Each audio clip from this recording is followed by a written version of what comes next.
Are we alive? We are alive. All right. Yay! Woohoo. All right. Time to push the button. Everyone thinks because you're a zombie, you don't know good coffee. Well, they're wrong. There's only one brew that gets my seal of approval. Deadly Grounds coffee is my guilty pleasure. The aroma is so intoxicating. It brings all of my neighbors out of the woodwork. Deadly Grounds coffee. Coffee to die for and zombie approved. It's good to get a little deadly. Use the front door! Oh, they're so disgusting.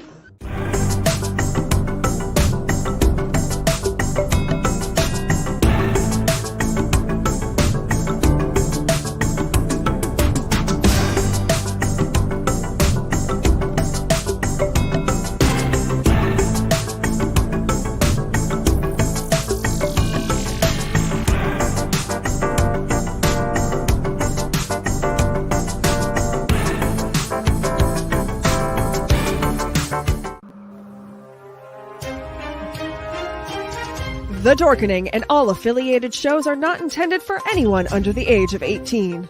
The following may contain discussions or scenes that have adult situations, graphic violence, nudity, strong sexual content, and graphic language.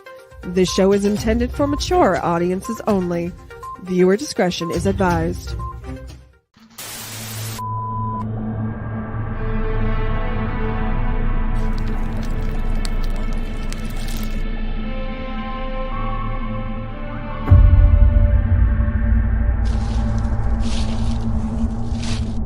Before them stood the house of their nightmares.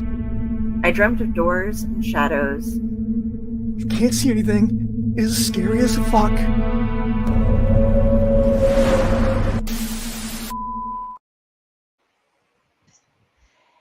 Hey, everybody. Happy Sunday. Thank Cthulhu. It is Sunday.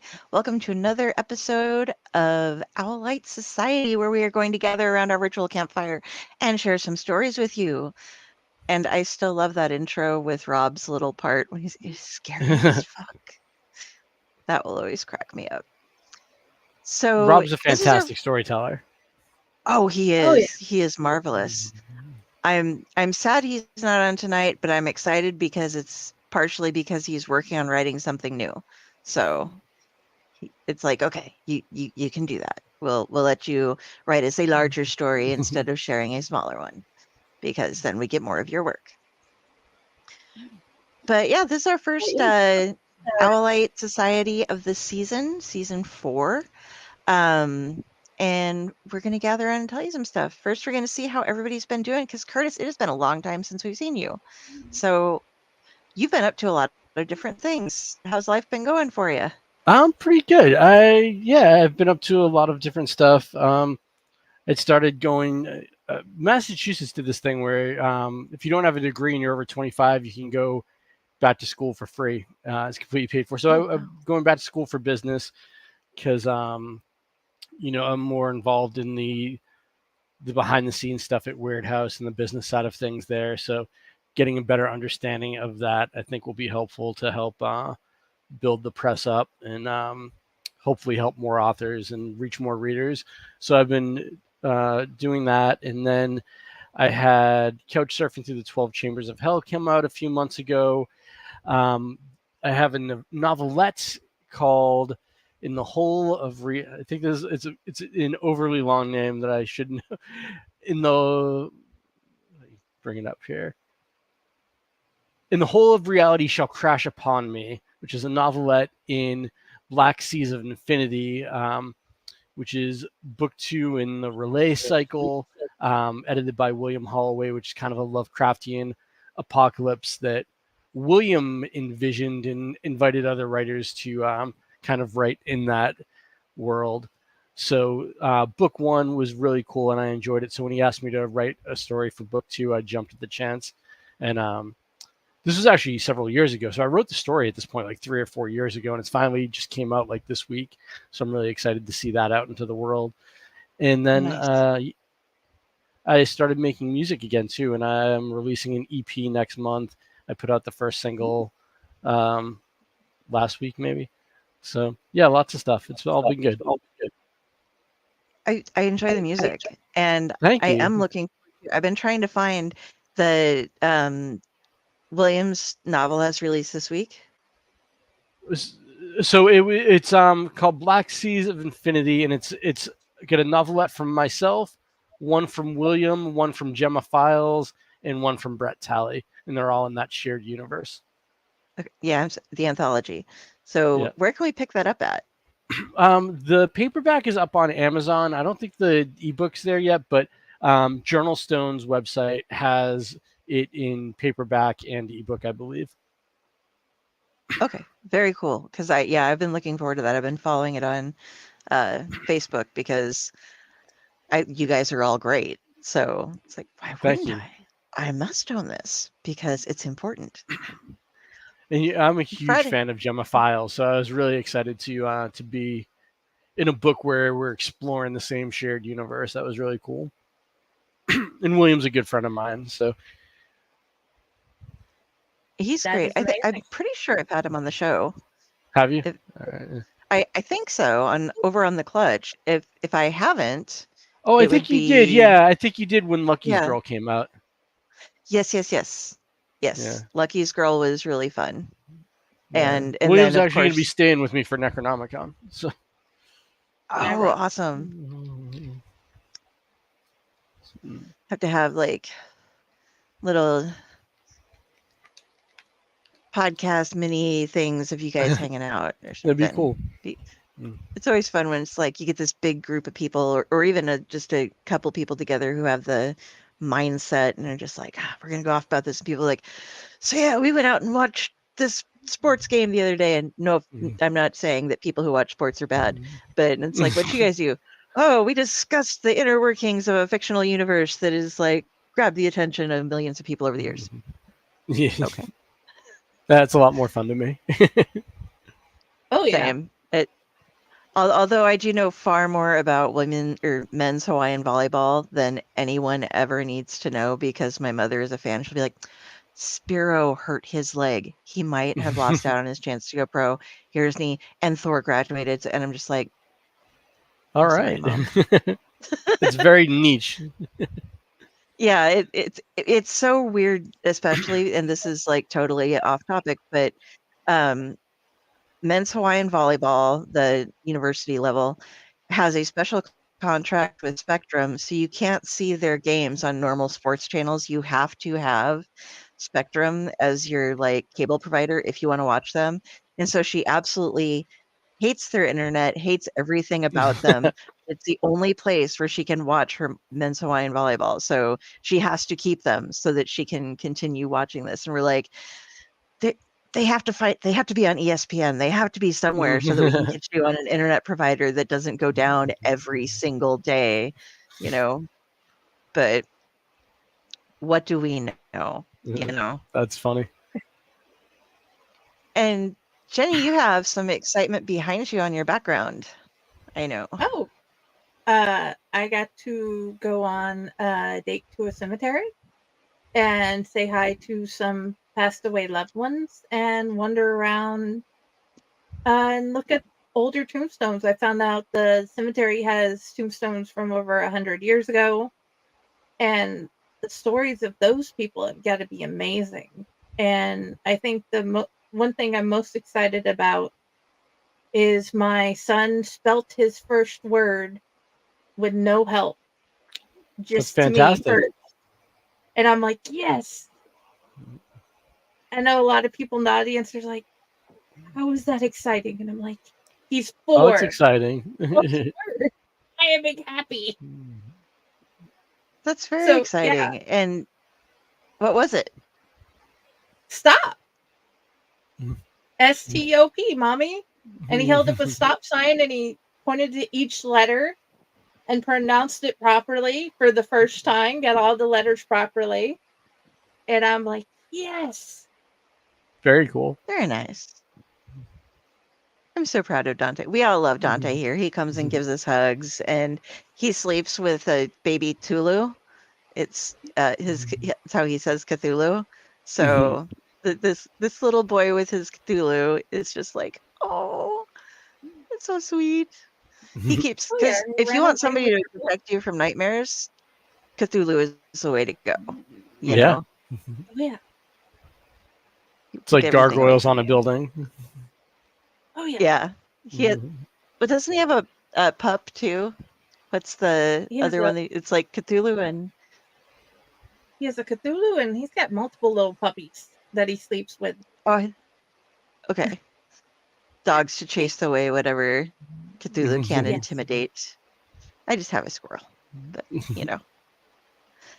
So, we don't have as many storytellers tonight as we usually do, so this might be a slightly shorter show than normal, but that's okay because it's summer and we all want to hide in cool places and be away. Hi, Is there? Kyle. Hey, Paul. Hello. Who would like to go first? Anybody eager, or Doesn't I can matter to hop me. in? Or... So I did have a question because now, Yes. would you rather I read an excerpt from something or a full story? Does it matter? Doesn't totally matter. I'd like a full story just so I get an Okay, ending for it. I've sure. noticed what we do have people who watch our shows later who have asked, like, but when do we find out what happens next? Yep. So, I have several things I picked out just in case. all right. right. So yeah, if we could get a full story from you, that would be awesome. Yeah, absolutely. Okay. Pop you up there. All right. Give me 1 second here. All right. So I'm reading this off my computer, so it's taking up my screen. You guys can still see me, right? Yeah, we Yes, can see you. absolutely. All right. All right. So I'm going to read a story from The Envious Nothing. And this one is called A Wordless Hymn. And it's kind of an experimental piece. I was inspired by Adam Neville had done a collection of a bunch of stories without characters. And I tried to do something similar to that just to see how it would come out. And this is what I came up with. So let's get going. A small town sits on a plateau overlooking the sea. Alongside Cedar Avenue, the road leads to the town. A stake light shines up from the soil, illuminating a sign reading Dove Cliff, population 600. The night is still and quiet, save for the baying of dogs and the faint hint of a whistled song on the wind. Cedar Avenue is lined with light posts, but they are few and far between, and the mercury vapor light does little to alleviate the darkness of the tree-lined thoroughfare. Each casts only a small cone of light beneath it. Their narrow radiance makes the black of night seem even starker by contrast. Houses begin to crop up along the road into town before Cedar Avenue branches into the numerous streets of Dove Cliff.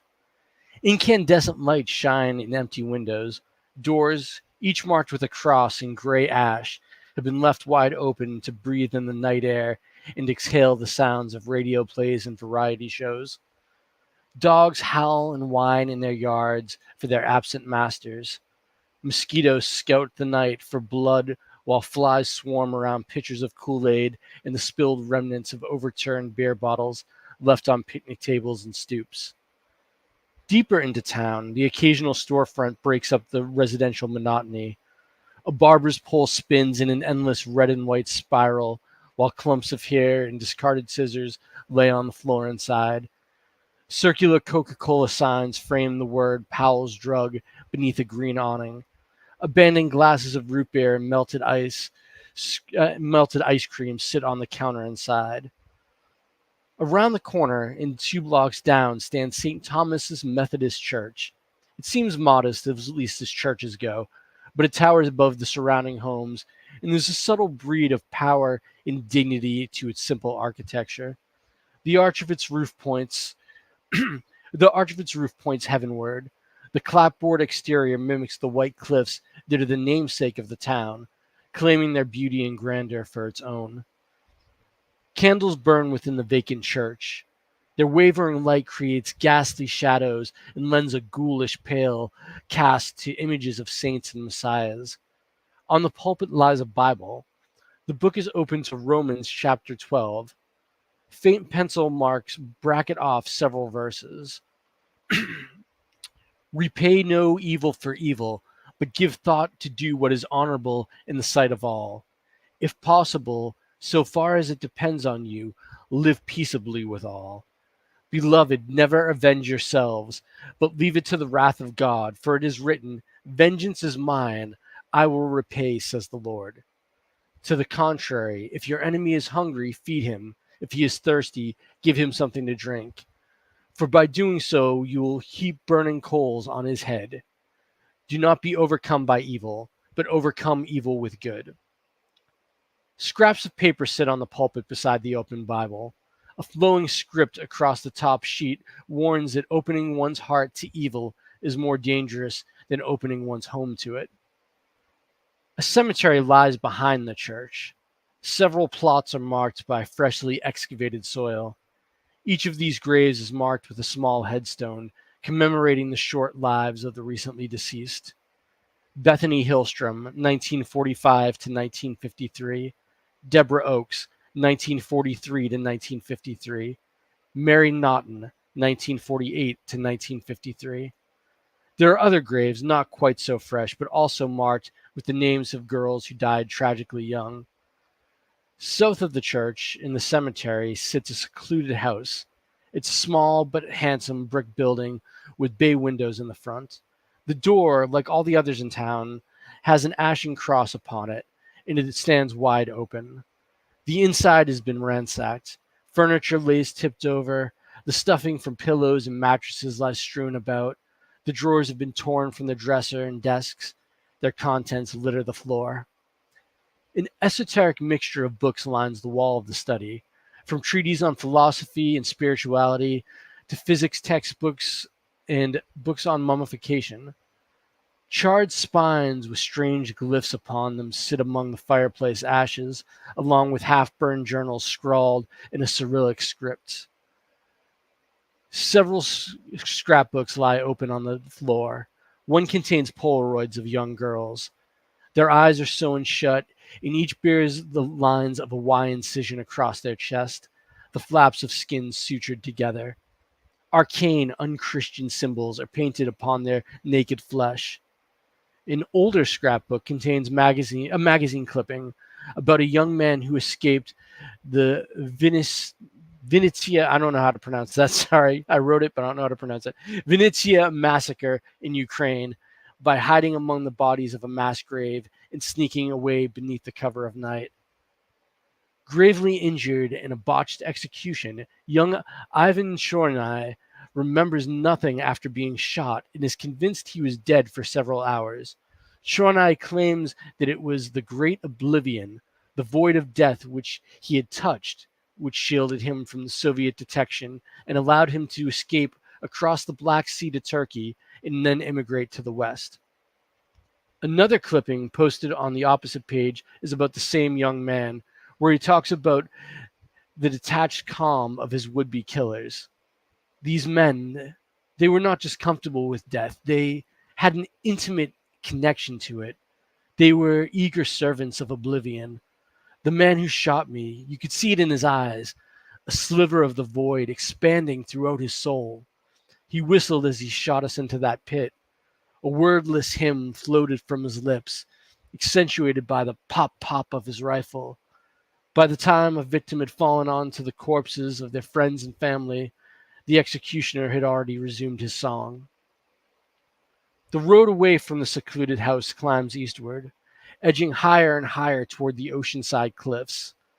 The whistling, first audible at the edge of town, is much louder here. Fine homes line the edge of the plateau, overlooking the dark and grim Atlantic. The houses are too small and cropped together to be called mansions, but impressive enough that the residents of a little coastal town might consider them as such. Bald patches and flattened trails of grass mar the perfectly manicured yards that span the distance from the homes to the cliffs. A gnarled tree behind the largest house clings to the furthest edge of the plateau. Its roots dig into the earth and grow down the face of the alabaster cliffs like thick brown ivy.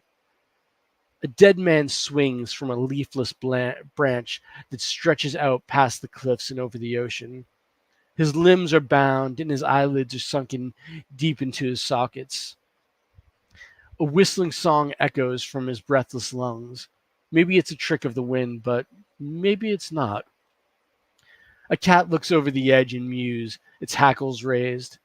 The cliff face, a rough wall of white stone, stretches up from the ocean more than 100 feet over the water's surface. The ivory ridges take on an almost glacial hue in the moonlight. Streaks and splashes of crimson mar the obtuse proportions of the cliff face. The black ocean laps blood from ruined corpses dashed upon the rocks.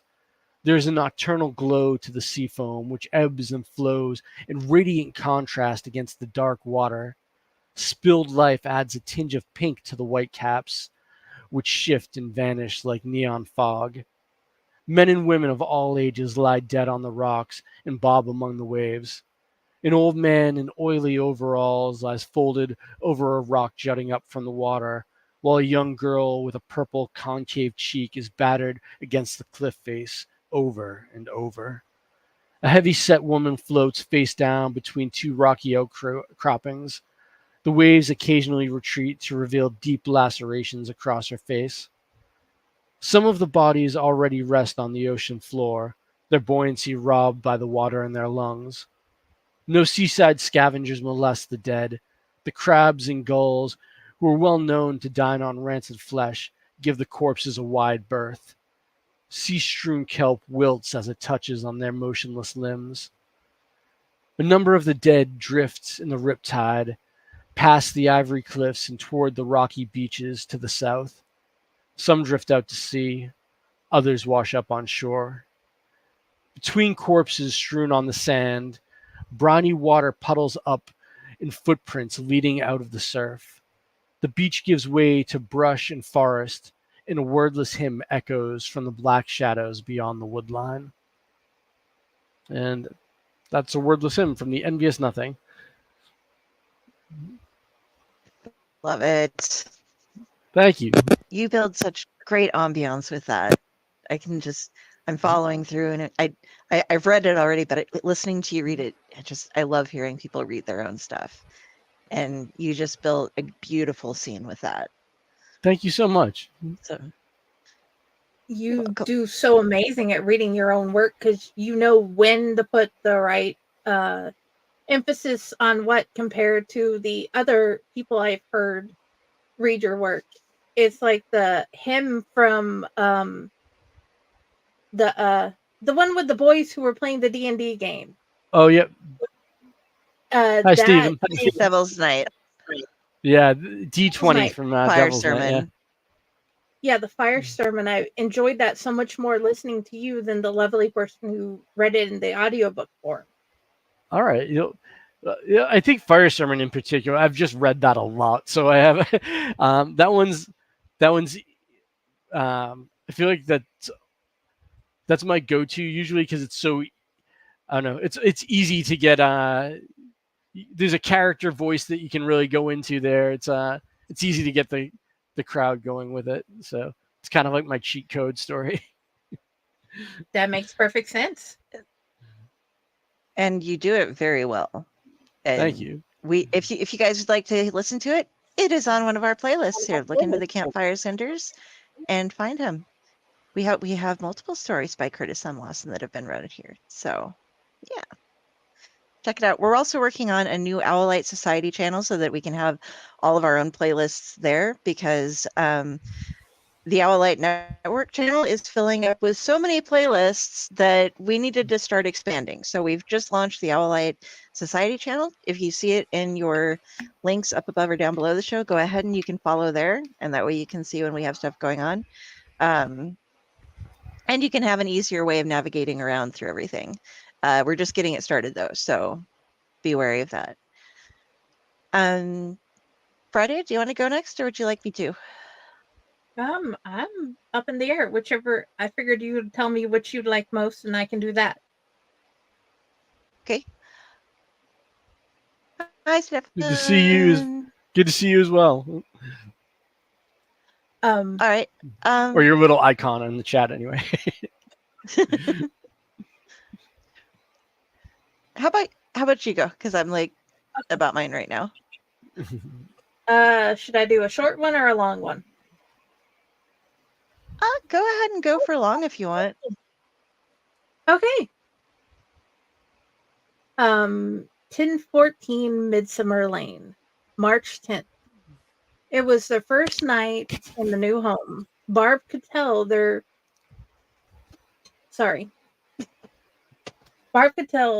was more here than she could see. She wasn't looking forward to finding out who or what it may be. She and her sister Jane had gone to bed as normal, except Barb was still nervous. It was useless to tell Mom, ghosts aren't real and she doesn't have time for the nonsense. But the house still felt wrong. Just as she was falling asleep, something opened the door. She looked up to see this large black figure. It was shaking almost like it was crying.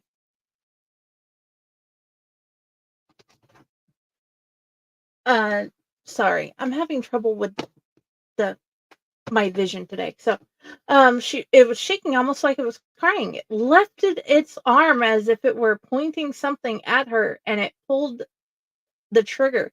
She heard the sound of a gunshot. It cocked it and pulled the trigger again, pointing at her sister's head. After it cocked the gun one more time, it turned it to its head.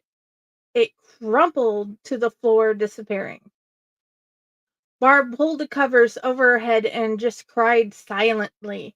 She had no idea what to do about it, if she could do anything about it.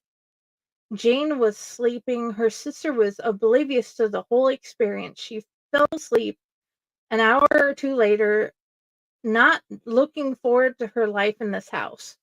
April 3rd. The urge to pee was just too much. She would have to go to the restroom. Being careful not to jostle her little sister, she pulled the covers off her head. The shadow man with the gun had been gone for a bit. She crawled out of bed and stopped at the door of her room. She peeked in the hallway at both ends. The other shadow was somewhere close. She felt the pressure of it in her chest, which made it slightly hard to breathe. The shimmer would give it away. A glint caught her eye from across the hallway. A black shimmering cloud thing was floating above her mother. Fear and nausea spread through her stomach. A hazy light was flowing from her mom into it. She finally understood what was happening with her mom. It was doing something to her spirit or aura, and it was making her sick. The fear of what it could do spread through her, and she no longer felt her bladder.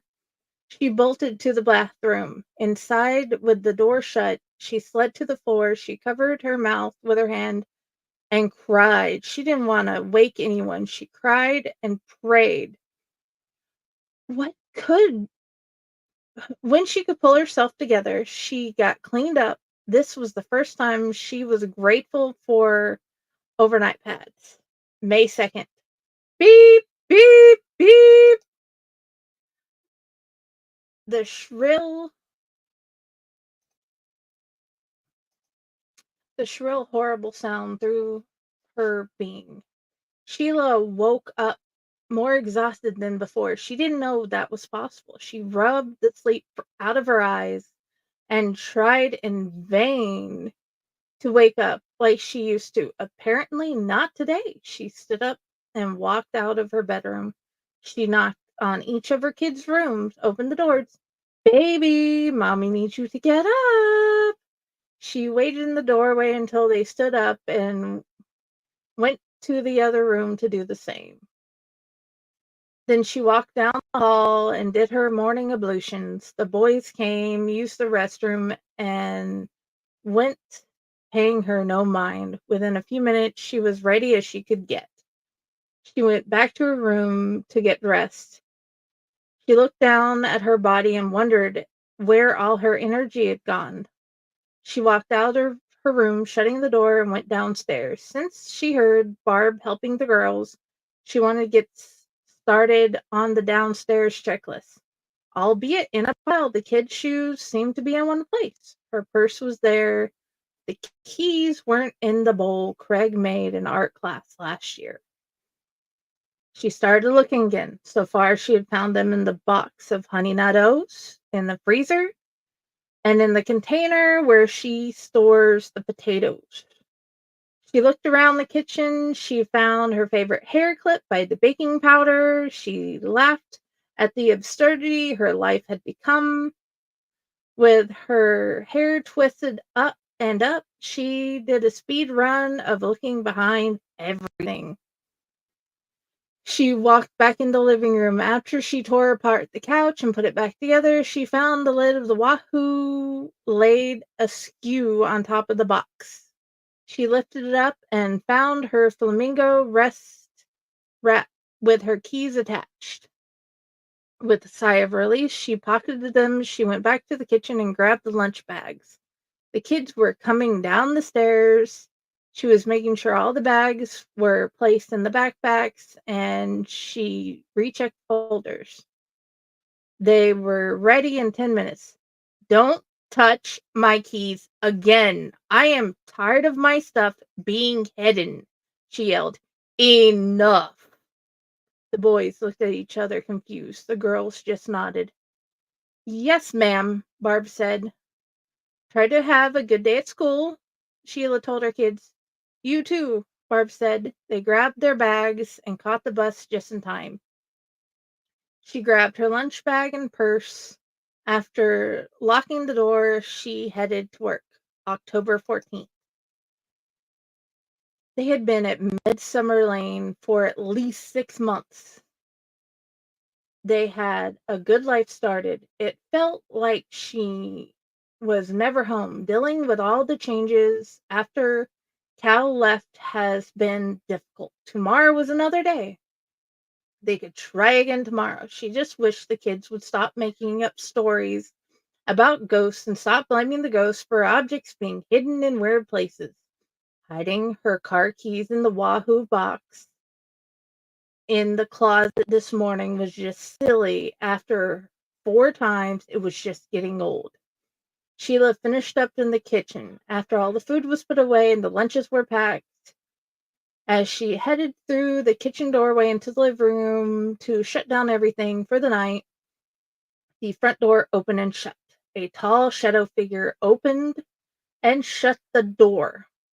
It hurried up the stairs and down the hall. By the time Sheila got to the top of the stairs, it was in front of Barb and James' bedroom door.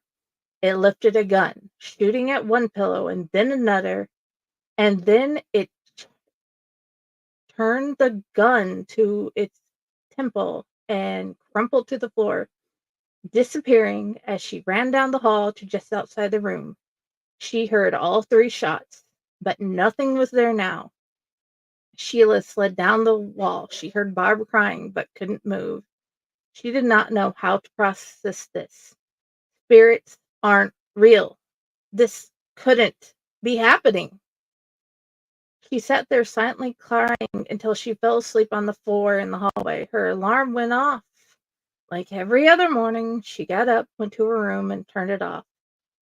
She sat there for 5 minutes before she got up and went downstairs. She could tell it was going to be a long day with only a little sleep. Living room was the way she left it. As she walked through, she flipped the light switch to the kitchen. The light illuminated something she had been ignoring. She knew the kids were in bed all night. She spent it in the hallway. All the drawers were pulled out, and the cabinet doors were open. The stove eyes were on high. She shut her eyes and took a deep breath. She shut everything and turned off the stove, get the cereal and milk out. She did not have the energy to cook. She got the kids fed and on the bus. She was unequipped to fathom what to do. All the little things that went wrong weren't silly children. There was one place in town that could help. She surely would know something about this. She drove to the red top shop and waited in front of the store. Surely the witch owner could help her. The world she knew was gone. This woman would know about the supernatural. She would help her give guidance on what to do to get her life back.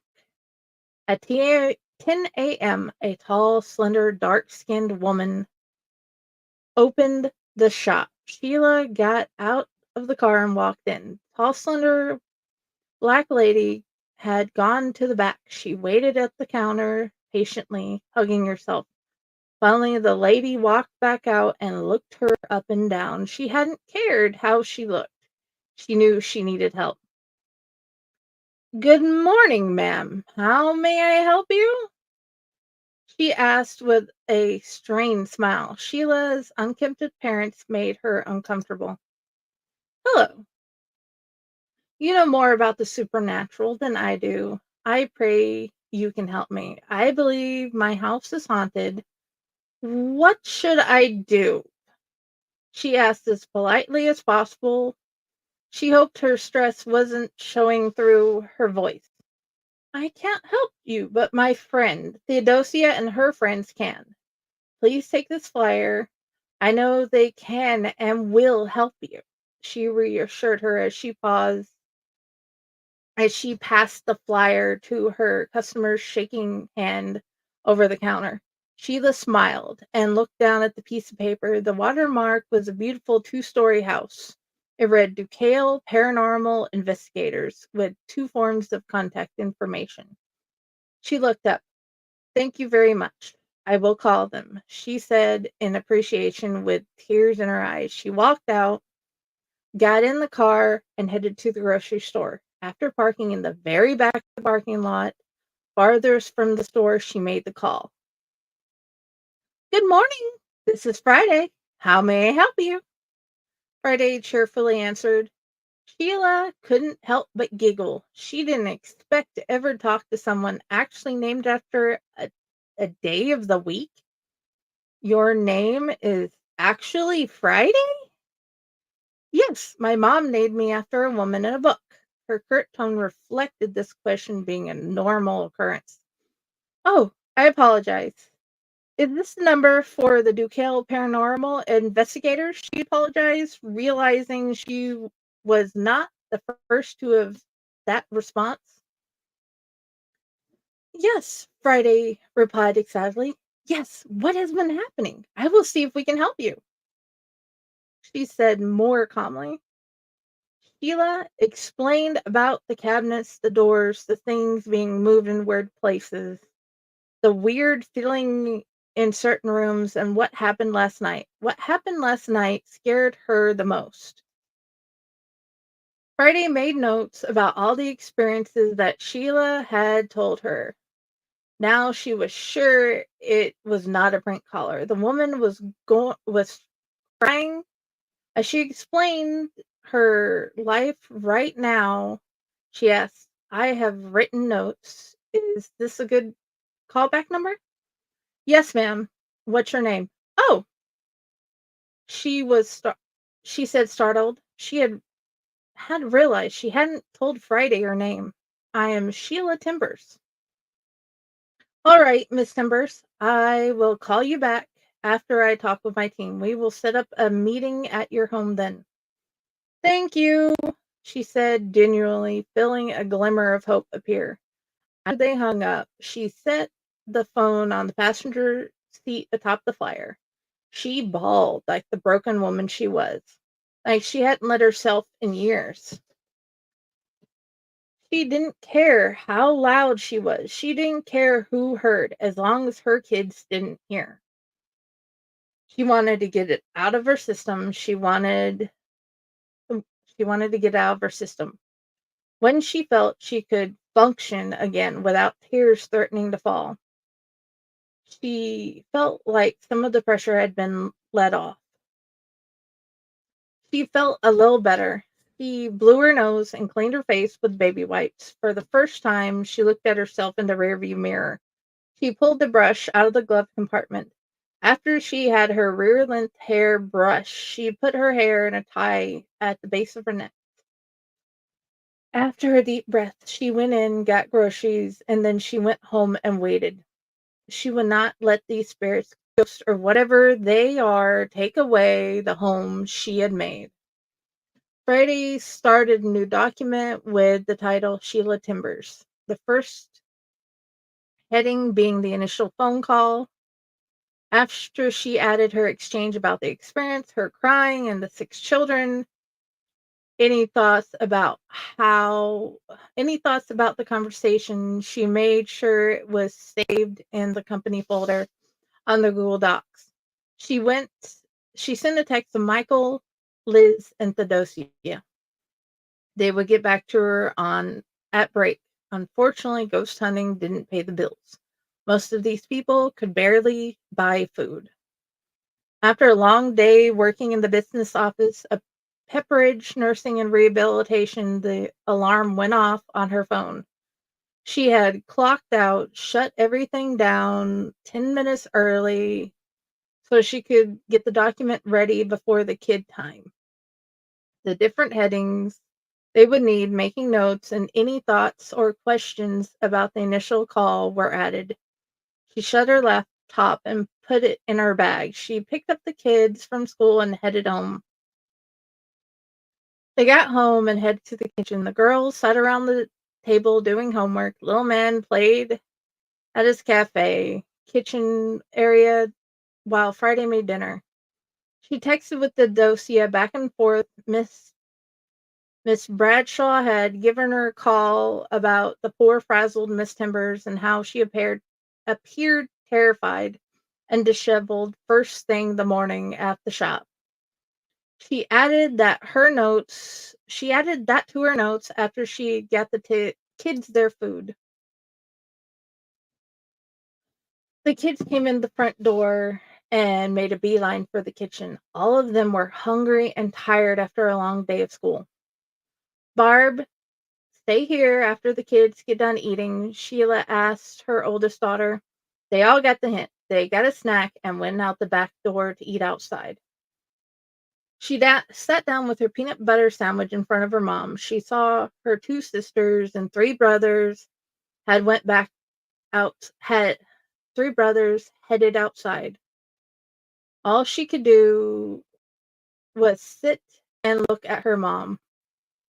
She knew she was in trouble again. She knew her mother would not listen. She actually looked at her mom. The stress and tiredness were clear as day in her hunched posture and face. She looked defeated. She had looked tired. She had looked determined and or angry, but never defeated. Fear and dread started creeping up Barb's spine again. Her mom took a deep breath and began. I see it now. The kitchen doors and drawers. The things disappearing and appearing in places that make no sense. The shadow man with a gun. Everything just fell out of Sheila's mouth. You saw the man? Barb said, surprised. Silent tears fell as she waited to see where the conversation could possibly go. Yes, I have called someone who could help us. But I need you to be part of the conversation, Sheila explained, almost pleading, realizing the whole reason they fought so much was her inability to understand and believe things she and they couldn't control. Why do you need me there? She asked, confused, and wiped her face with her sleeve. You see more than I do. You know more than I do. I refused to believe until I didn't have a choice. Now, I'm making something happen to fix it. It is my job, but I need help, she said apologetically. Barb was relieved and more scared than ever. Something happened that frightened her mother into acknowledging what she had been saying was real. What was this? What about these new people? Were they going to be like the church pastors or the other adults who told her she was bad for asking about things happening to her and her siblings? She took a deep breath. Who did you call? She asked apprehensively. The who seemed more important than the why at the moment. I went to the Red Top shop and asked the lady there. She gave me a flyer to the DuKale Paranormal Investigators. Friday, the lady who answered seemed very happy to help. She will call me back soon after she talks to her team. I don't know what that entails yet, she explained to her daughter. You found someone who actually knows about haunting? Barb asked, confused that they were real ghost hunters, that it wasn't just something only on TV.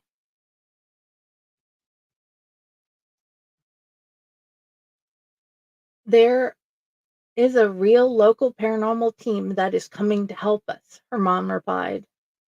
October 17th, Friday, Theodosia and Beth traveled 25 minutes outside of DuKale, Georgia, to the address the frightened lady had given her. They decided with the children, Theodosia would be the best fit.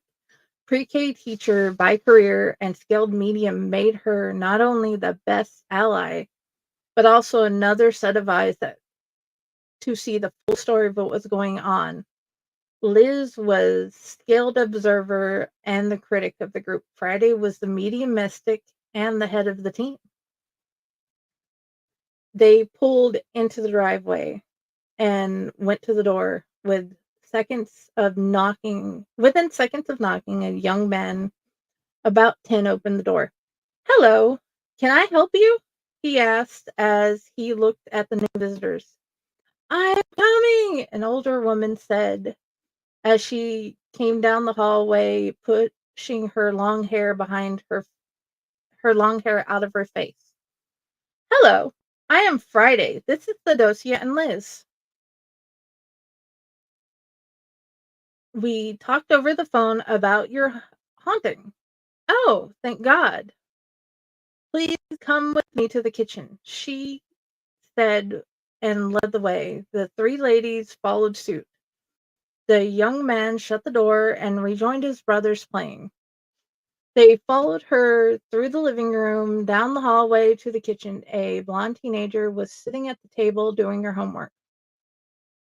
Please have a seat with Barb.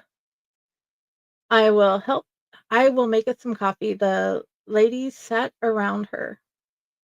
Hi, how are you? I'm Liz. Liz asked with a smile as she sat next to Barb. Barb gave a strained smile. I'm okay. Nice to meet you. I'm Barb, the oldest daughter. From what your mom has told me, I understand the apprehension. I am Liz of the DuKale Paranormals. Liz smiled genuinely. As Liz instructed herself, as Liz introduced herself, Theodosia noticed the pantry door opened just enough for a pair of eyes to peek out at her. A little boy seemed to be curious about the new visitors. Excuse me, Miss Timbers. How many boys do you have? Just the three in the living room. Why? You have a young boy ghost watching us from the pantry, she explained. You can see him too? Barb asked disbelievingly. No one else believed me that they were real. Theodosia and I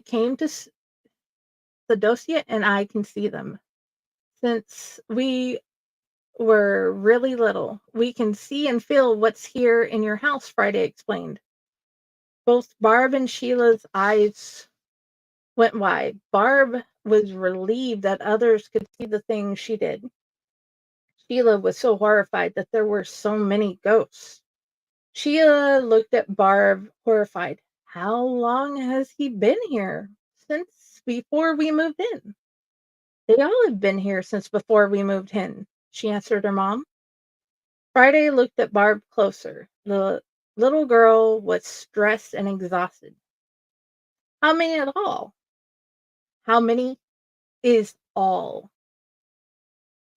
3. The little boy, she pointed at the pantry, the shadow man that does the same thing every night, and the floating, shimmery black cloud thing. Theodosia and Friday looked at each other. They felt the shadow thing. They saw the little boy. The shadow man was faint but there. They nodded at each other in silent agreement that the young girl knew what was in her home. Tell us about them, Friday said. The ladies told them about the things that happened around. Sheila looked on in horror, the little boy ghost playing by hiding things. She finally understood why she stayed exhausted. She didn't know that so many of these things had happened, that they had happened to her or the kids. Can anything be done? Sheila asked. Yes, but we have to do a walkthrough and find out what's here, Friday explained. May Friday and I look through the house and see what's actually here? Theodosia asked the frightened woman.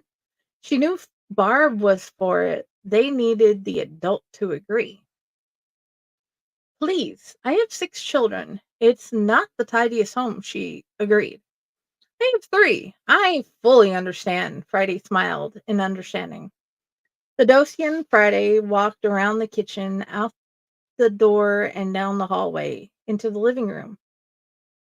They just stood for a moment, sensed the surroundings, and then they walked up the stairs to the second floor. They felt some faint energy on the stairs as they ascended. At the top, they opened each door. Boy's room, they found toys and an unmade bed. The next one over, they felt the same energy from the stairs. It had a couple of boy band posters and some toys. The bed was made. The bathroom had a nautical motif and the usual stuff you would expect of a family. The master bedroom was lovely. The dark energy was not. In the doorway, it made it hard to breathe. There's only one thing to do about that, Theodosia said. Can you do it? I believe I can. Let's start downstairs with the child and I'll talk to the other children, Theodosia said. Friday walked to the kitchen and found Barb where she was before. Please show me the path of the shadow man and the man who goes up the stairs, Barb, Friday asked. Yes, ma'am. She stood up from the table after she pushed her chair and she led her to the front door.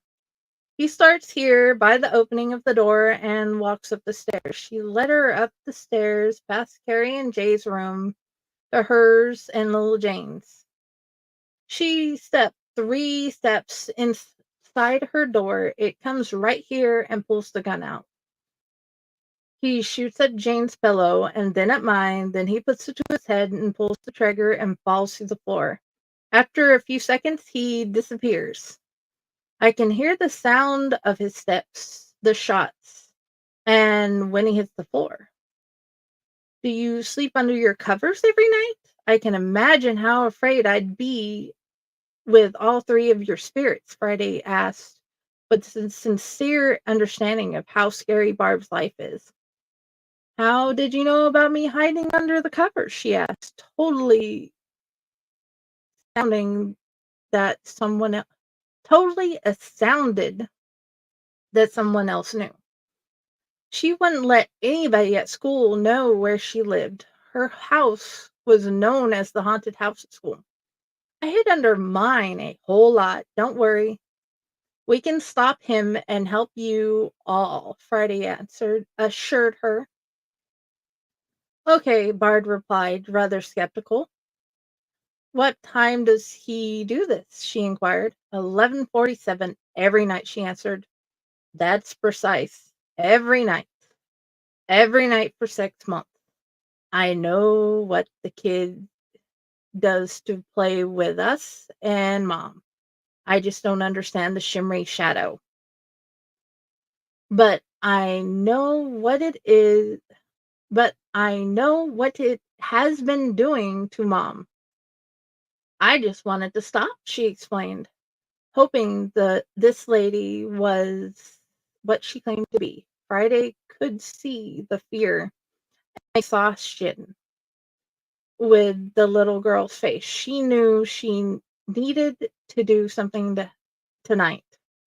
Friday pulled a roll of masking tape out of her cargo pants leg pocket. Show me where he stands when he stops in the room. She got the spot marked and went to join them downstairs.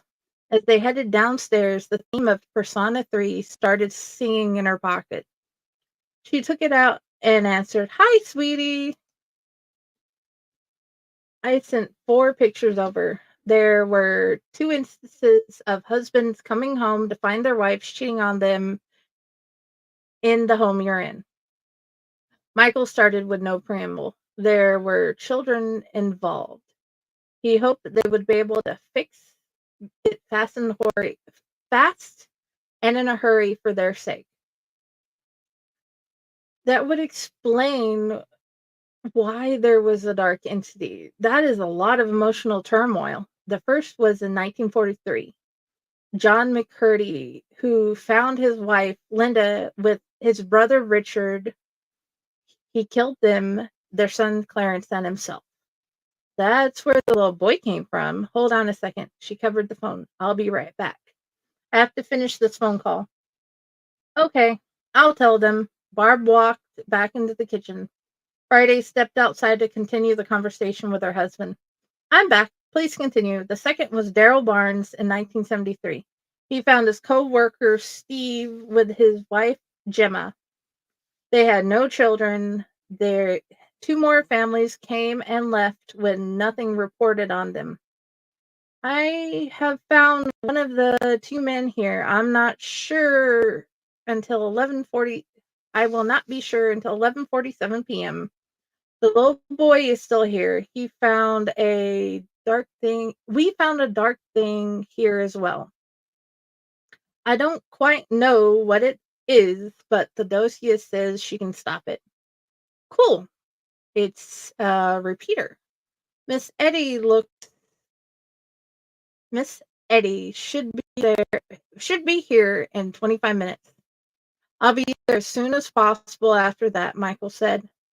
Love you. See you soon. Ditto, he exclaimed. She headed back in after hanging up. Theodosia walked back to the pantry door. She got down on one knee, looked into the little face behind the door. Hello, young man. I am Theodosia, she greeted the apprehensive young boy.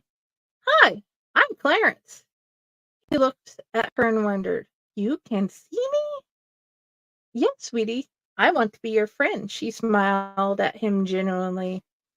Why won't they play with me? They pretend they don't see me, he asked, so sad. Their mommy told them not to. You're something she doesn't understand. I'm just a little boy like her other kids, he said sadly. Do you want me to help you find your parents? She asked gently. They're mad at me. Daddy shot me and I don't know what I did wrong, he told her with tears in his eyes. We will go to the mom and let her know. Theodosia stood up and walked back to the table. Clarence followed. This is Clarence. He is a little boy and just wants to play. He would like to stay, she explained to Sheila. Her mouth was agape. Took a few seconds for her to get herself together. Liz put her hand on Sheila's arm. We only want to help you and them find peace, she said assuringly. Yes. Yes, if he will stop hiding my keys and other things, she said with a mother's sternness the second time. I will. I will. I promise I'll be good. He shook his head enthusiastically, smiling. He agrees and promises to be good, she smiled, relieved one soul was safe. This is good. I will treat him like my own, she smiled. May I talk with your other children? Theodosia asked. Yes, please. She shook her head. She seemed on the edge. I will stay so you're not alone. Theodosia and Clarence walked into the living room to see the boys playing their board game. One on the couch and the other one sitting on the floor around the coffee table. Janie was playing with her dolls, a makeshift doll house made out of shoeboxes. Carrie sat in a chair, writing intently about something. She sat opposite side of the couch. Clarence started playing with the cars. Barb and Friday came down the stairs. Carrie whispered, Clarence is back. She noticed Theodosia on the couch. Hello. Are you Mommy's new friend? Theodosia heard Michael's ringtone. He must have found something about the house's history. I am all of y'all's new friend. Your mom agreed to Clarence continuing to stay here till he's ready to move on, she explained to the inquisitive girl. Can you fix the stair thing and the thing that is in Mama's bedroom? She asked. Will you stop lying to the lady? Nothing's there. Jay sounded aggravated. Hi, I'm Jay. So you moved Mama's things? She sneered, equally aggravated and displeased. No, he yelled. Craig, Jane, and Jesse aren't tall enough. I know I didn't put her keys on the top of the kitchen cabinets. Fine, but how can there be ghosts? He asked. Craig watched Jay and Carrie argue. Jesse smiled at Clarence. He was playing with his Undertaker and Kane cars.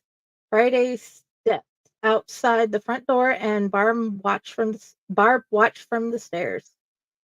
Theodosia pointed at Clarence. Explain that, Jay, she said calmly. I can't. I just wish I could see him so I could be like them, he answered sadly. That doesn't make you less, just different, Theodosia reassured him. We have to work together to make life better. Friday came back into the living room. I can take care of the repeater.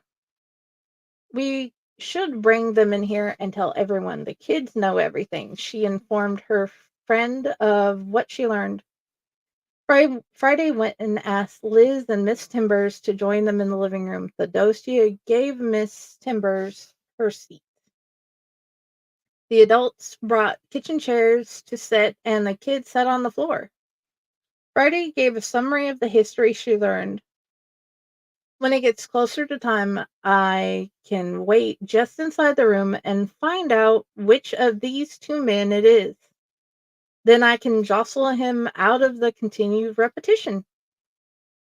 If you have a plastic cup and a lid I may have, I will trap the shadow thing upstairs. I can take it far away from here, Theodosia explained her part of the idea. My husband Michael should be here soon. With your permission, we will record from the most haunted areas.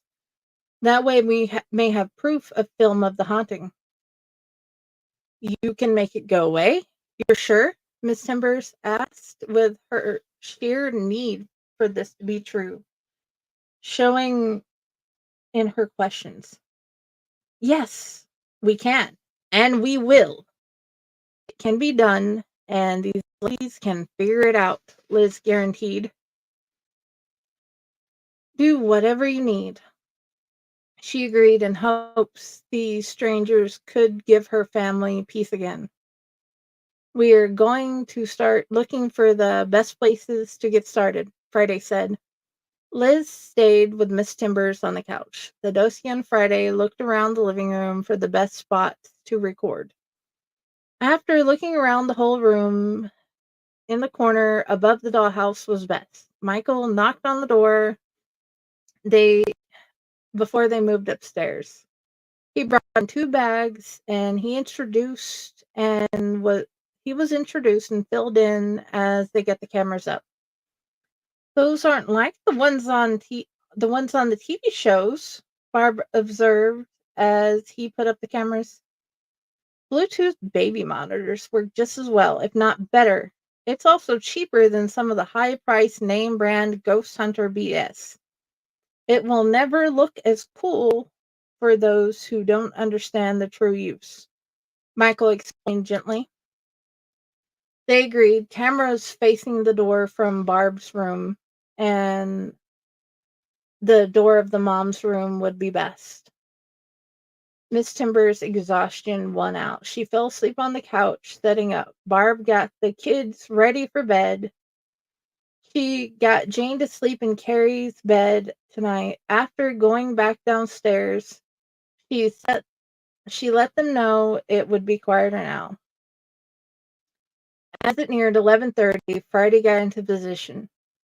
Barb sat with Theodosia. Liz seemed to have joined their mom in slumber as they watched the man come through the door behind Theodosia.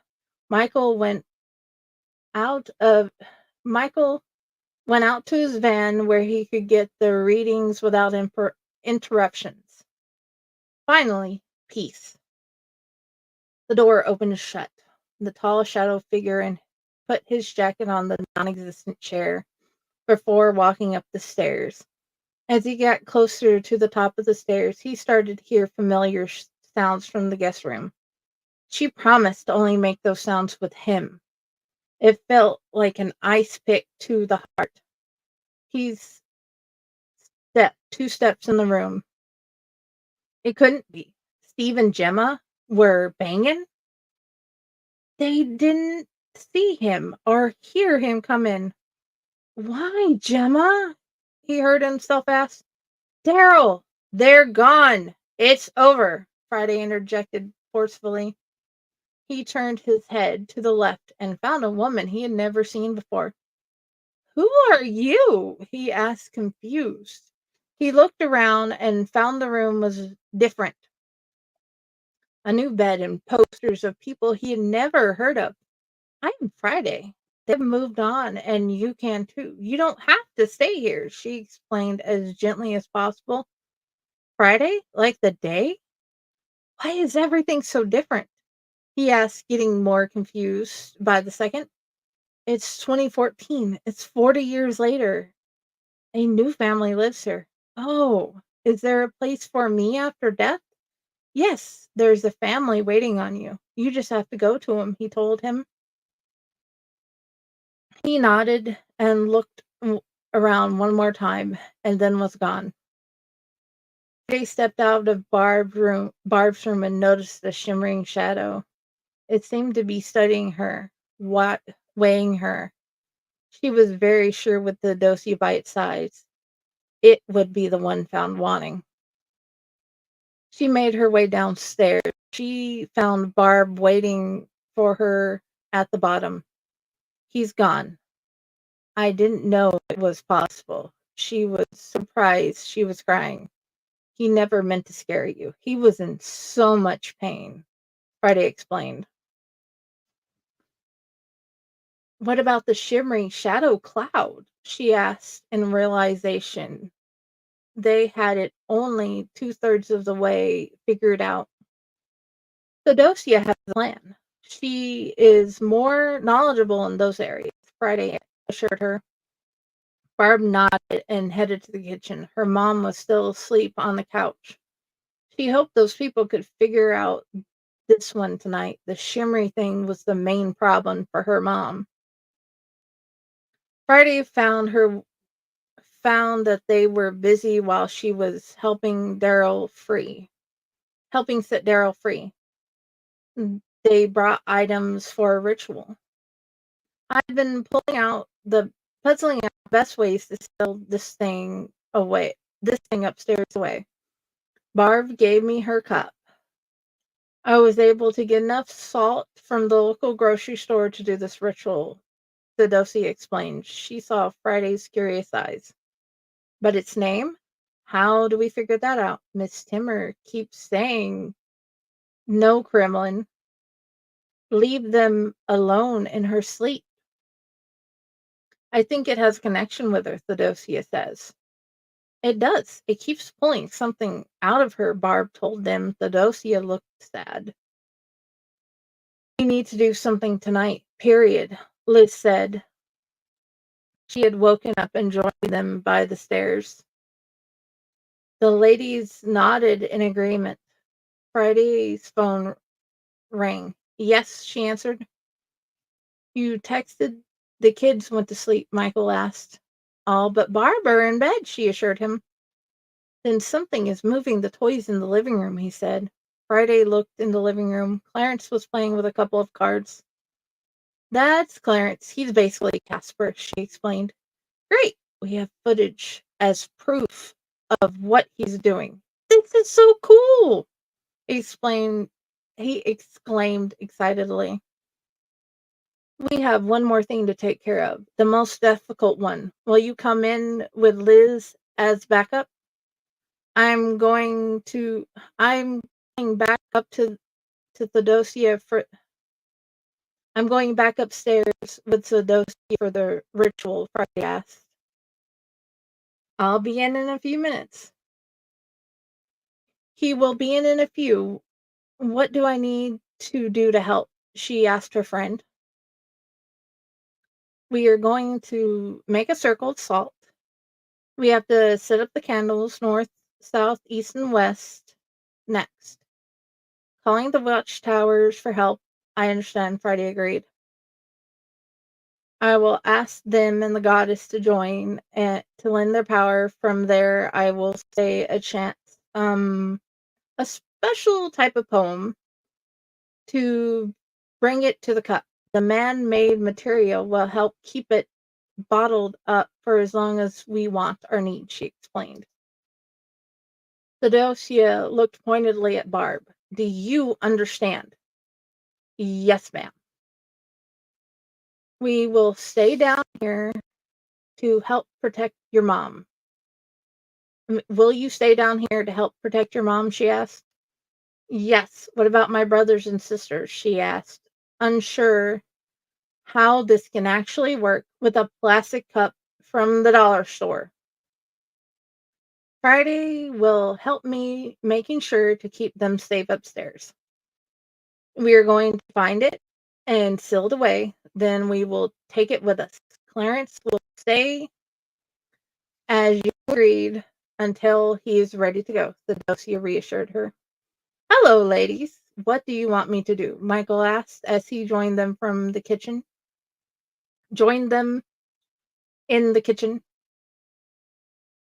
Friday and I are going upstairs. Will you join Barb and Liz with the sleeping mom in the living room? Come on, short stack. Let's join the ladies and the kid in the living room. Friday and Theodosia found it waiting in the mother's room. After a quick check of the kids, they seemed to be resting peacefully. Friday stood between the kids' rooms, waiting to see something happen that Theodosia needed. Waiting to see if something happened that Theodosia needed help with. Theodosia drew a circle outside Sheila's room in pink sea salt. She called the 4 guardians to stand with her as she closed it tonight. She lit the candles at each corner as she did so. She set the plastic Valentine's cup in the middle, ready to receive the shimmering shadow spirit. The goddess came before she asked, making even more sure she was the best course, making sure it was the best course of action. She took a deep breath and felt the power of the guardian silently asking for guidance as guidance for the task ahead, being centered as she began to chant. Powers of the witches rise, course of the unseen across the skies. Answer my pleas, Spirit Kremlin, I summon thee. By the power of the elements, I bind thee here and now, never again to be set free by any means or anyhow. Guardians of the ancient towers, grant me thy sacred powers. Let the spirit never be set again, for such is my will, and so shall it be. As she chanted it over and over, the shimmering shadow spirit started being sucked in the black hole, sucked like a black hole into the pink heart cup. Within minutes and 3 full chants, it was sealed into the cup. The dosia screwed the lid back on the cup. After covering it with a wax, she breathed a sigh of relief. She started thanking each guardian for the help. Thank you, Earth, for bringing your stability and grounding the energy to my magic today. You are free to go, but welcome to stay, she continued for the other 3. Finally, she thanked the goddess for being here. The goddess decided to stick around and watch the rest of the night with her. She broke the circle and stepped out. There was noticeable difference, a total lack of heaviness. She picked the cup and examined it. It was holding. Are we good? Friday inquired as she eyed the Valentine's cup. It's done. Bring the box over. We must clean up before we go, she replied. With everything swept up and headed downstairs, at the foot of the stairs, Barb was waiting. She looked relieved and confused. It's gone. I don't feel it. I don't feel anything at all, she exclaimed. It's sealed in the cup. I am taking it to the car now, so there is no chance it's forgotten. Will you get the door? The dossier explained. Barb opened the door for the ladies to go out to the vehicle. She walked back in the living room. Michael was enthralled watching Clarence play. Liz and her mom both had fallen back asleep on the couch. Mom, Miss Liz. Mom, Miss Liz. The ladies lifted up their heads and looked at Barb groggily. Is everything okay, baby? Her mom asked, looking around the living room. Great, Mom. All the bad ghosts are gone. The ladies made them go away, she said, through happy tears.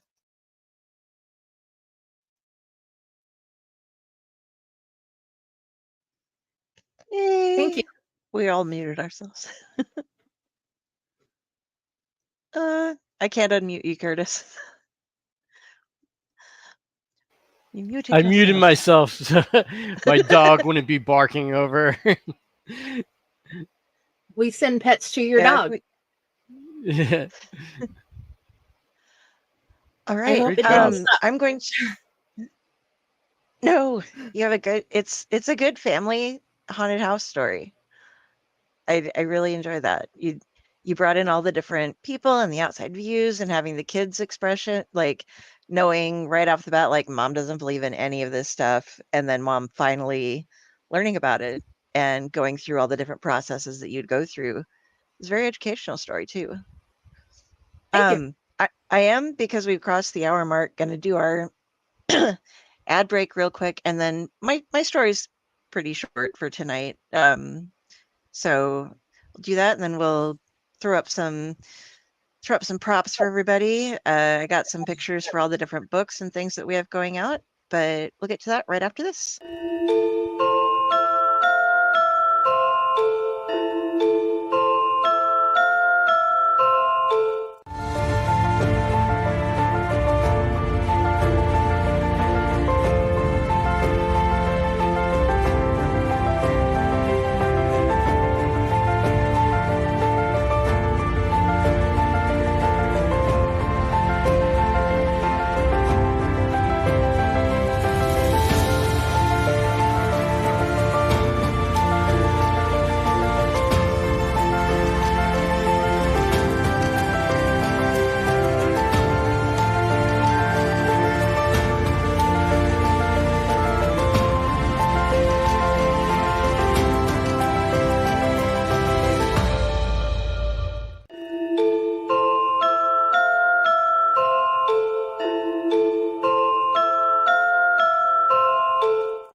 Greetings and shabibans. We are the Retro Redoctopus Cephala Podcast, a long-form bi-weekly show that celebrates all of the things that made growing up awesome. Yeah, that sounds good, but I don't know what all those words mean. I think what Parasite seems trying to say is that on Retro Redoctopus, we explore a range of retro goodness, from toys, video games, and movies, to cartoons, and even snacks and school lunches. Oh. And we do it all with a positive spin, a slew of killer guests, and some very adult language. And you know what else is cool? No. This crazy show is part of the Door King Podcast Network with new episodes every Tentacle Tuesday. What's that? And if waiting 2 weeks for a new episode gives you a sad, know that we drop bonus episodes all the time, like the off-format Crow's Nest and an interview series we call The Brig.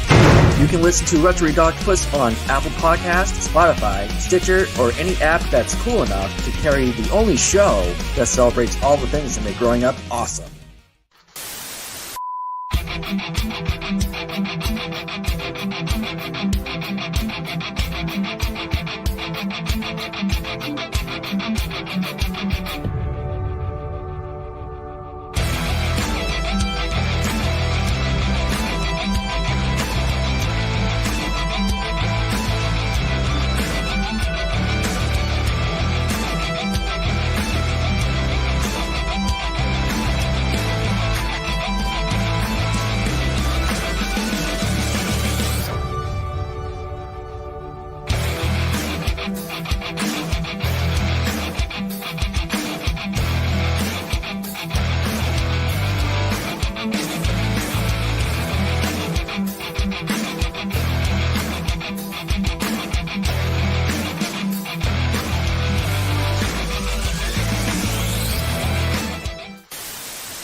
All right, welcome back, everybody. I have my story to do here real quick, and I'll get to it.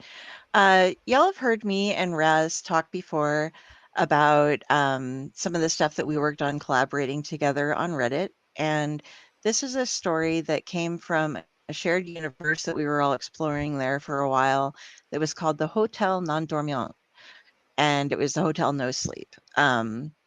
Basically, they put together this hotel that existed out of time and space, or in all time and space, depending upon how you wanted to look at it. It was kind of a TARDIS of a hotel that was waiting to happen. So there were a lot of thin spaces in between. And this is one of the stories that I came up with from there. I was walking towards the most beautiful black horse that I had ever seen. It tossed its head and its silken mane flared in the sunlight. It kept stepping towards it slowly, hoping I didn't spook the magnificent creature. It stamped a hoof and snorted, but it didn't back away from me. I got closer, nearly close enough to touch it. In another step or two, I would be able to reach it. I started to slowly stretch out my hand for it to smell, hoping it wouldn't shy away, and kept my eyes locked on its own. They were wild green eyes, but had a severe depth of intelligence to them. It didn't appear to be afraid of me. Just one more step, and "Are you daft?" shouted someone as, from out of nowhere, gloved hands threw a halter around the head of the horse and jerked it away from me. I shook the murkiness from my head and realized I was standing in the hallway of the Hotel Non Dormant outside of my room, staring at an enormous black horse being held by a small, angry-looking woman who seemed far too delicate to be controlling a beast of that size. "And you, blasted pony, you know better than to come here. Don't even try to get out of it. You took this form, you're keeping it, and pulling the cart to get the rest home." The small woman led the horse in front of a cart that had been against the wall behind some draperies and hitched it to the front. It snorted and nickered at her and then lowered its head almost shamefully, if a horse could be ashamed. The woman was probably only about 4.5 feet tall, her white hair pulled up in a mass of braids with bright violet eyes. Her skin was as pale as milk, and her frame was small. She looked to be a terribly fragile thing, though she was obviously much stronger than she appeared. She wore leather gloves and a green tunic and leggings beneath lightweight green cloak. Tall black boots covered her feet, which she was currently tapping while crossing her arms and muttering to herself. Excuse me," I started. "Are you still here?" she snapped up, looking at me. "The ruddy horse has been taken care of. You can go wherever it is your silly little self was doing before this." She shooed me away with her hand, completely dismissing me. I just wanted to thank you and, well, ask you what the horse is doing here and what I'm doing here. Really, I can't remember how I got here. Ah, fine. She walked over to me, and I could see just how bright her eyes were. They were beautiful, the deep shade of an African violet shining with a hidden light. You're welcome, but to be honest, I didn't really save you. I was just saving myself a lot of walking. That bugger would have taken you off to the river as soon as you got on his back, and I'm in no mood to be crawling through the caves trying to find whichever river he chose. I'll be letting I'll be betting that the last thing you remember was a handsome young man. Perhaps had a drink with him and brought him back to your room? I scrunched my eyebrows, trying to remember. It was vague, but it was there. Yes, how did you know? Water horses tend to be one-trick ponies. She paused and then shook her head. Utterly wasted on this one, she muttered. That horse would be your young man in a different form. Once he'd had his fun with you, he'd have gotten you to mount him and then ridden off to drown you, tear you to pieces, and eat you. She explained this as if it were the most normal thing in the world. The horse is a man? I asked, horrified at the implications of our previous night's events. Or the man is a horse. Neither's really right, but it's good enough for you.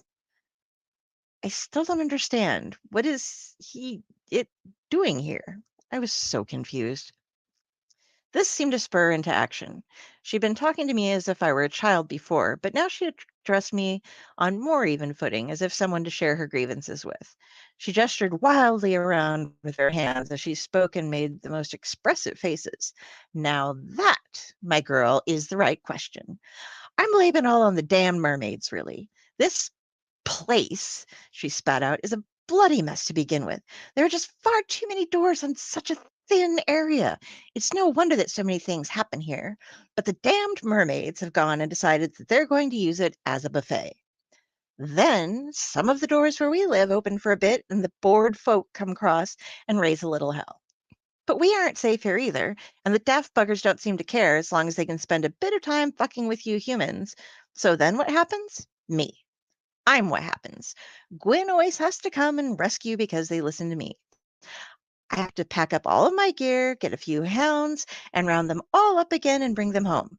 Did that tree just move? She pointed towards a small tree in a pot along the wall. I didn't see it if it did. Should I have? I answered her weakly. I had heard tales of fairies, but this tiny woman seemed to be telling me that they were real. I was inclined to trust her for the moment. Only if I'm lucky, she sighed. I've got them all contained on this floor for now. The hounds are guarding the doors, but I'm short a dryad, a will-o'-the-wisp, and a puka. A puka? Like Harvey? I looked up to see her staring at me as if I were a child. In almost all ways, no. He's not an invisible 6 foot 3.5 alcoholic rabbit. This one does happen to love his drink, though. His name is Killian, and he's either running around as a goat or a rather short man looking quite like a goat. Happen to have seen him? No, I'm pretty sure I would have noticed that. Thought as much. She opened a trunk inside her cart and started digging through it. There were many interesting looking items, some mounted on the top of the trunk, others scattered in the bottom between a few dividers. She triumphantly pulled out a dark green bottle. This should do the trick. He's not a bad one, just likes to get out some. She poured a large dram of whatever was in the bottle into a glass and set it on one of the decorative tables in the hall. The potency of the alcohol was giving me a slight tipsiness just smelling it from a good 10 feet away. It was also making me slightly nauseated for some reason. Killian, she shouted, I brought you some of your favorite from Cleric and Stash. You can sit up front if you hurry. From around the corner crept a dark-haired man a few inches shorter than my 5'5" self. He looked terrified, with wide eyes and what may have been tear tracks running down his face. Upon seeing the glass, he rushed over with a slight limp and downed it in one go. Gwyn filled it for him again, looking him over. Did you hurt yourself, or was it this damned place? He looked down. Bloody damn spirits chased me onto his staircase and gave me a shove. I'll mend. He took another sip from the glass and made his way to the seat in the small cart. A worried gasp came from the potted tree. I knew it! Come on out, girl, or I'll bind you to that pot, Gwyn said triumphantly to the foliage.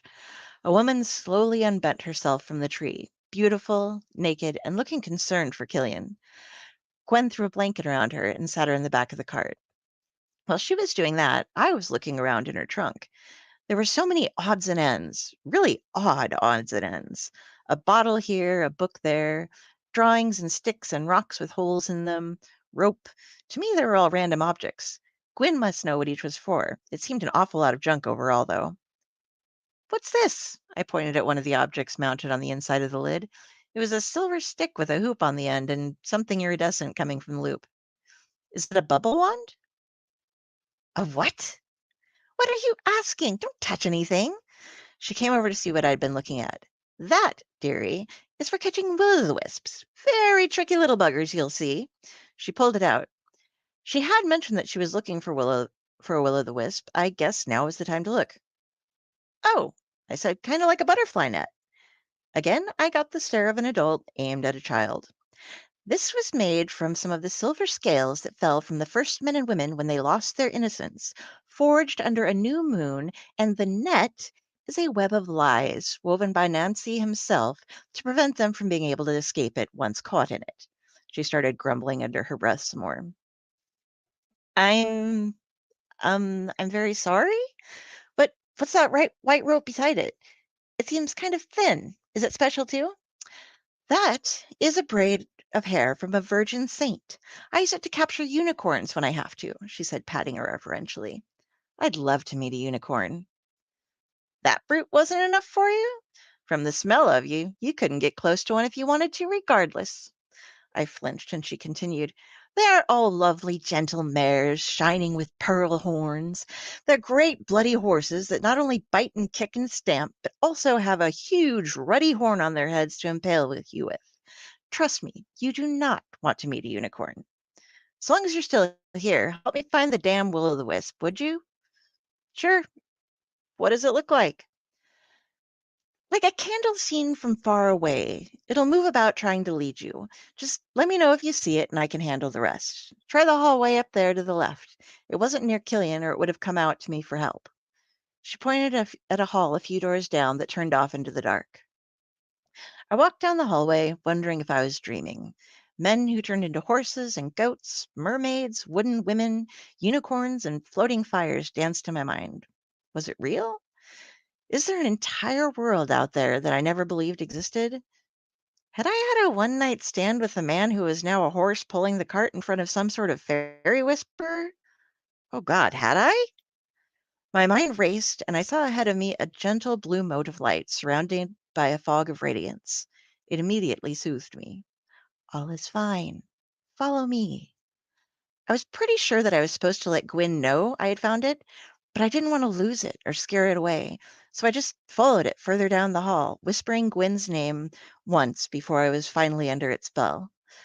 I walked on. How the hallway could possibly be this long, I couldn't grasp, but it was, and the soft, safe, warm blue light led me further and further, down past doors that now had no numbers, always encouraging me, but never getting any closer. Zap! I nearly jumped out of my skin. Gwen stood ahead of me with the will-o'-the-wisp caught in the net she carried. It looked like a tiny flame that flickered in and out with the shapes of humans. Does that thing work like a bug zapper? You scared me half to death. Sorry, dearie, but you were getting too far away. I had to grab it fast. It wasn't the net. It was this. She sheepishly held out a stun gun. He needs a little reminder about why we don't let them come here. This place is dangerous, you know. Sure. I looked around and saw that the hallway had resolved itself back to nearly normal again, and we were only a few yards past the turn to the main hallway. How did we get back here? Just a little cantrip. Don't worry about it. She opened the jar and jumped the will-o'-the-wisp into it and sealed the lid tightly, then looked up. It's for its own good, you know. I won't always make it in time to get them. She then tucked the net back into its spot in the lid, sealed the trunk, and handed the jar to the dryad currently curled up in the back of her cart. Then she joined Killian on the seat and picked up the reins. It was nice to have met you, I said. Maybe we'll meet again sometime. Normally, I would say I doubt it, dearie, but I do have a feeling that our paths will cross again. You might want to pick up some ginger or peppermint tea in the meantime. She nodded and then flicked the reins, and the cart and drove the cart around the corner, but the rattle of the cart and the clack of the hooves faded away quickly. The hooves. The hoofs from the horse that was a man that I picked up in the bar the night before, who was going to drown and eat me today, but last night had, you might want to pick up some ginger or peppermint tea. Fuck.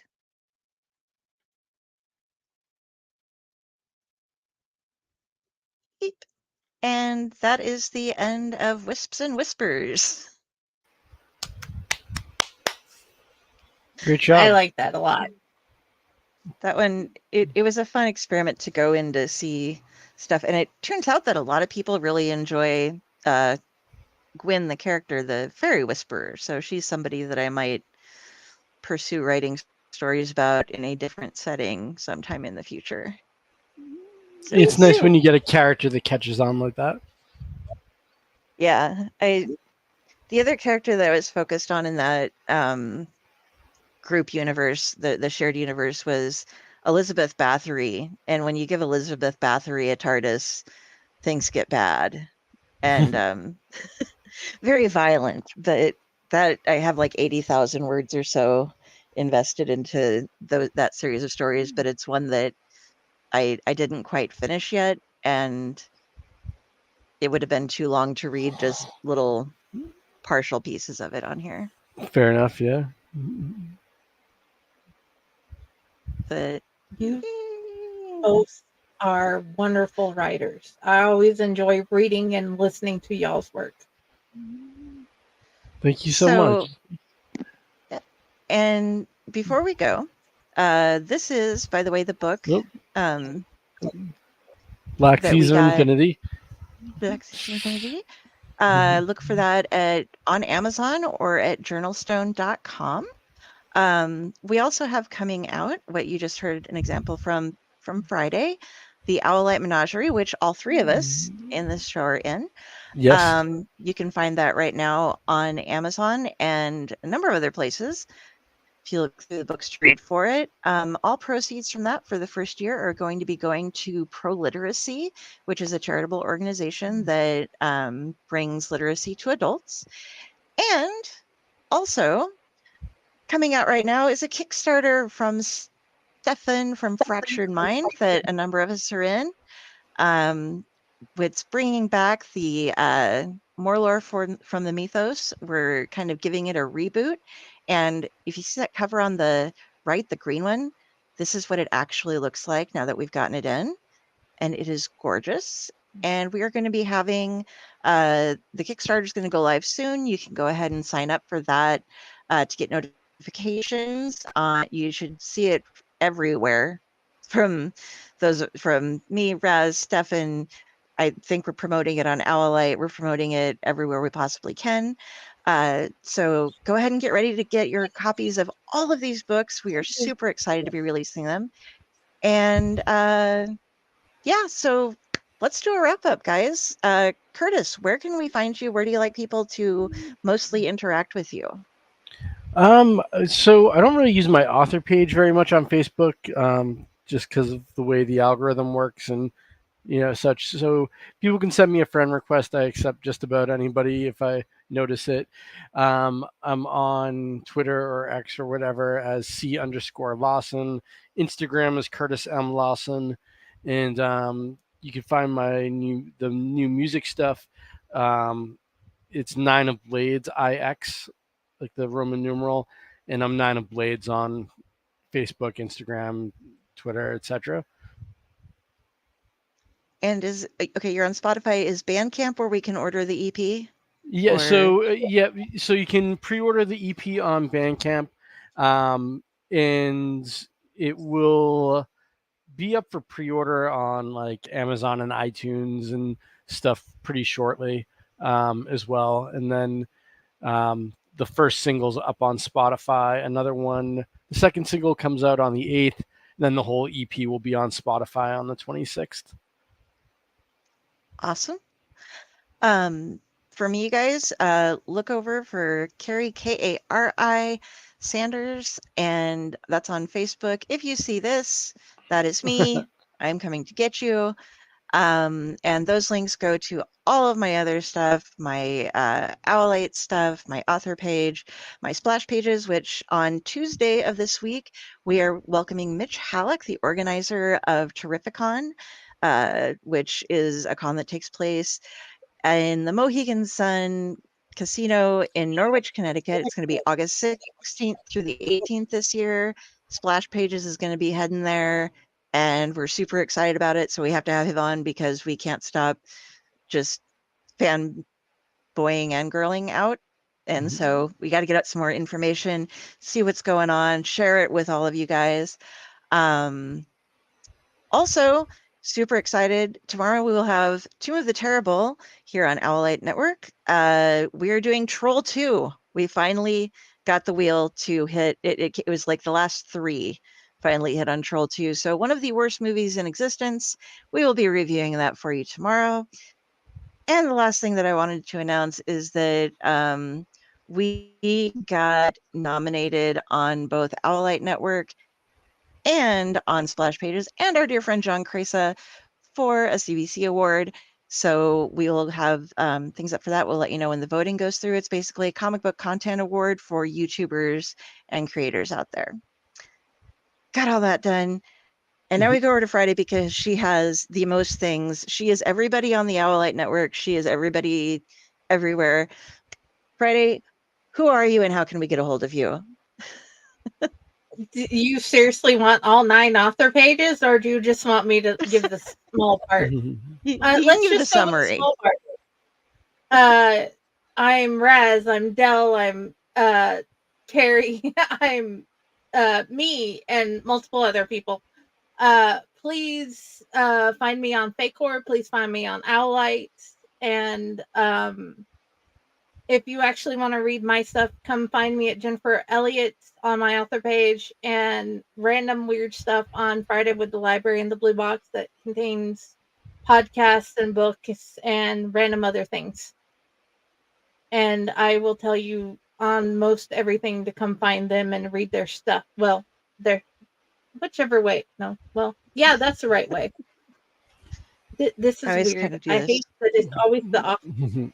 Come find these people, read their stuff, please. All right. And if you like what you've seen, like and subscribe. We're trying to fill up those pages so we can get you some more content, because the more we get, the more we can do, the more it works out for everybody. And thanks for coming, everybody. Have a good night. Thank you for having me.